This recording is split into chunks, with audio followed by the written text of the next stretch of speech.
अदिति, अरे ओ अदिति, आजा बेटा, मैंने आटा गूंद दिया है, तू जल्दी से रोटियां सेक ले, तेरे पापा आते ही होंगे ऑफिस से। क्या माँ, मैं आटा गूंद देती ना, हर रोज रोटियां ही क्यों बनवाती हो मुझसे? ताकि ससुराल जाकर तू नाक ना कटाए हमारी। आटा तो तू बढ़िया गूंद लेती है, लेकिन रोटियां अब तक गोल नहीं बनती तुझसे। अब रोज बनाएगी तभी तो तेरा हाथ बैठेगा ना बेटा। उफ, बाप रे बाप, रसोई तो बल रही है माँ, ऊपर से गैस के पास खड़े होकर कितनी सारी रोटियां बनानी है। कितनी सारी? 4 तेरे पापा की, 3 मेरी और 2 तेरी, बस 9 रोटियां ही तो सेकनी है। तो 9 रोटियां क्या कम होती है? अब ना बाबा ना, अभी 2 दिन पहले ही तो मैंने अपना फेशियल करवाया है। अब इतनी गर्मी में गैस के पास खड़ी रहूंगी तो पिंपल आ जाएंगे चेहरे पर। हे मेरे भगवान, ये आजकल की लड़कियों के कितने नाटक हैं, जरा हमसे पूछो। तुम्हारी उम्र में चूल्हे पर एक टाइम की 40-50 रोटियां बनाई है मैंने, जब ससुराल में पूरा परिवार साथ रहता था।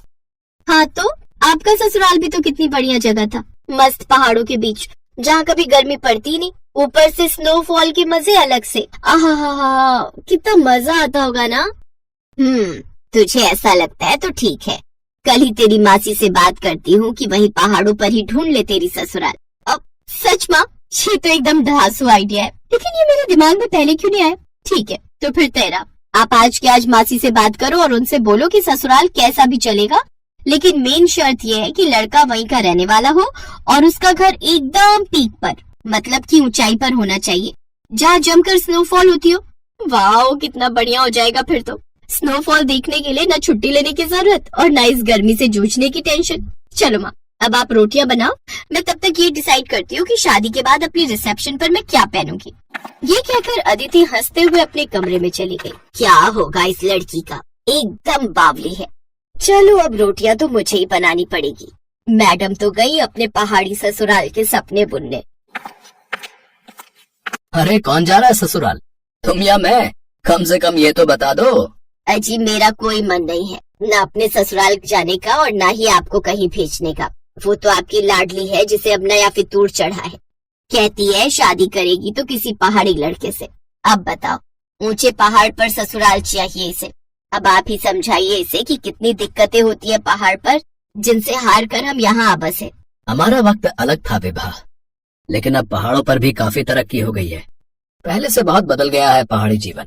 अरे कितना भी बदल गया हो, लेकिन यहाँ जितनी सुविधाएं तो नहीं है ना वहाँ पर अभी भी। और ये आपके विचार अचानक से कैसे बदल गए? आपके कहने पर ही तो हम अपनी जॉइंट फैमिली छोड़कर यहाँ दिल्ली आए थे।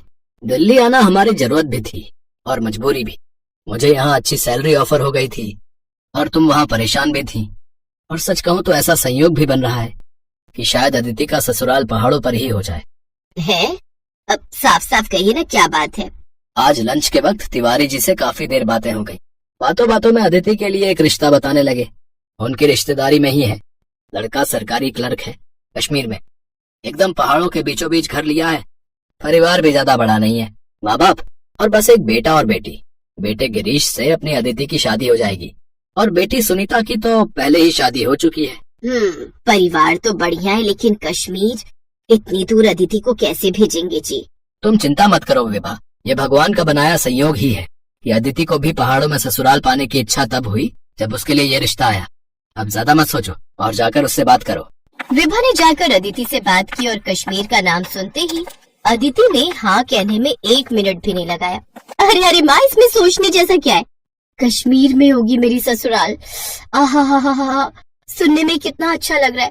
आप तो फौरन हाँ कर दो। एक बार ठंडे दिमाग से सोच ले बेटा, मैं पहाड़ों पर रही हूँ, मुझे मालूम है कि कितनी दिक्कतें होती हैं वहाँ पर। पहाड़ी जगह पर 2-4 दिन घूमकर आने में और पूरी जिंदगी बिताने में बहुत फर्क होता है। ओहो माँ, पापा सही बोलते हैं, आप ना कुछ ज्यादा ही डीप चली जाती हो हर मामले में। मैं बोल रही हूँ ना आपको, आप इस रिश्ते के लिए हाँ कह दो, इससे पहले कि उन्हें कोई और पसंद आ जाए। अरे पर एक बार लड़के की फोटो तो मंगवा ले। उसकी भी कोई जरूरत नहीं है माँ, पापा ने देखा तो है ना फोटो। अगर उन्हें पसंद है तो मुझे भी पसंद है। और वैसे भी कश्मीर की खूबसूरत वादियों में हमेशा के लिए रहने को मिल जाए, इससे बढ़कर और क्या चाहिए मुझे। अदिति अपनी शादी और ससुराल को लेकर काफी एक्साइटेड थी। फिर कुछ ही महीनों के बाद गिरीश और अदिति की शादी हो गई और अदिति खुशी खुशी अपने ससुराल यानी कि कश्मीर आ गई। लेकिन फिर, अरे अदिति, जाओ बेटा, सबके लिए गरम कहवा बना लाओ। अब मम्मी जी, पर अभी 1 घंटे पहले ही तो सबने एक साथ कॉफी पी थी। ये कश्मीर है बेटा, तुम्हारी दिल्ली नहीं। यहाँ की सर्दी से बचना है तो थोड़ी थोड़ी देर में कुछ गरम पीते रहना पड़ता है। पहले कॉफी पी थी, अब कहवा बना लो। फिर कुछ देर बाद सबके लिए बढ़िया अदरक वाली चाय बना लेना, ठीक है? ये अदिति का ससुराल था, ऊपर से कश्मीर जैसी ठंडी जगह, तो मायके वाले बहाने यहाँ अदिति के काम नहीं आने वाले थे। बेमन से ही सही, पर उसे थोड़ी थोड़ी देर में सबके लिए कुछ न कुछ गरम पीने के लिए बनाना ही पड़ता। ओहो, ये तो बिल्कुल ठंडा हो गया अदिति। अरे मैं तो तुरंत ही बना कर लाई थी, इतनी जल्दी ठंडा भी हो गया। हाँ बेटा, यहाँ ऐसा ही होता है। जाओ सबके लिए दोबारा गरम करके ले आओ, और इस बार केतली में डालकर लाना तो ठंडा नहीं होगा। धीरे धीरे अदिति को पहाड़ी जीवन के साइड इफेक्ट्स पता चल रहे थे। पहाड़ों पर रहने का तरीका, खाने पीने का तरीका, सब कुछ उसके मायके से बहुत अलग था। और फिर एक दिन, बड़ी ठंड है, ये लाइट कब तक आएगी जी? लाइट अब गई है तो आराम से ही आएगी। है? ऐसे कैसे? बिना हीटर के तो मेरी हालत खराब हो जाएगी। अच्छा सुनिए ना, हमारे पास इन्वर्टर भी तो है। हाँ है तो सही, लेकिन उसे हम बुरे वक्त के लिए बचा कर रखते हैं, ऐसे थोड़ी मोड़ी ठंड में नहीं चलाते। क्या? अच्छा, इससे बुरा वक्त और कौन सा आएगा? देखिए ना, मेरे हाथ पैर बर्फ जैसे ठंडे पड़ गए। तुम्हें अभी यहाँ की आदत नहीं है ना, इसीलिए ऐसा हो रहा है। तुम फिक्र मत करो, ये रजाई ओढ़कर लेट जाओ, फिर ठंड नहीं लगेगी तुम्हें। और फिर अगले दिन, ये क्या, सुबह के 11 बज गए और अब तक धूप नहीं खिली।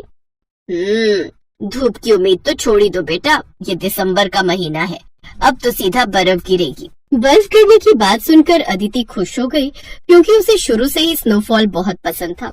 लेकिन फिर जब सच में बर्फबारी हुई तो उसकी हालत पहले से भी खराब हो गई। अदिति क्या कर रही हो? चलो ना, बाहर कितनी बढ़िया बर्फ गिर रही है। तुम्हें तो कश्मीर का फर्स्ट स्नोफॉल देखना था ना। हाँ देखना तो था, लेकिन बहुत ठंड है जी। ओहो, मैंने तो ध्यान ही नहीं दिया। स्नोफॉल के दौरान रूम हीटर नहीं चला सकते। पर ऐसा क्यों? क्योंकि स्नोफॉल के टाइम सारे खिड़की दरवाजे बंद रखने पड़ते हैं, और ऐसे में रूम हीटर चलाना खतरनाक हो सकता है, बस इसीलिए। चलो अब तुम जल्दी से बाहर आओ, सब तुम्हारा वेट कर रहे हैं। लेकिन जब वो अपने कमरे से बाहर आई तो उसे देखकर सब अपना पेट पकड़कर हंसने लगे। ये क्या हाल बना लिया तुमने अदिति? एकदम कार्टून लग रही हो। सबको खुद पर हंसता देखकर अदिति को बुरा लगा और उसकी आंखों से आंसू बहने लगे। कोई बात नहीं बेटा, पहाड़ों में ससुराल होने के कई फायदे हैं तो कुछ नुकसान भी हैं, मैं समझती हूँ। लेकिन मुझे भरोसा है कि धीरे धीरे तुम भी ढल जाओगी, जैसे मैं ढल गई। लेकिन फिलहाल तुम्हारी हालत देखकर लगता है कि तुम्हें कुछ दिनों के लिए अपने मायके हो आना चाहिए। क्यों, सही कहा ना मैंने? अपनी सास की बात सुनकर अदिति के चेहरे पर स्माइल आ गई। वो समझ गई थी कि पहाड़ों में ससुराल होने के बारे में सोचने और असल में वहाँ रहने में काफी फर्क है। ऐसा नहीं था कि वो हिम्मत हार गई थी, लेकिन फिलहाल वापस कुछ दिन अपने मायके में आकर रहने के लिए वो बहुत एक्साइटेड थी।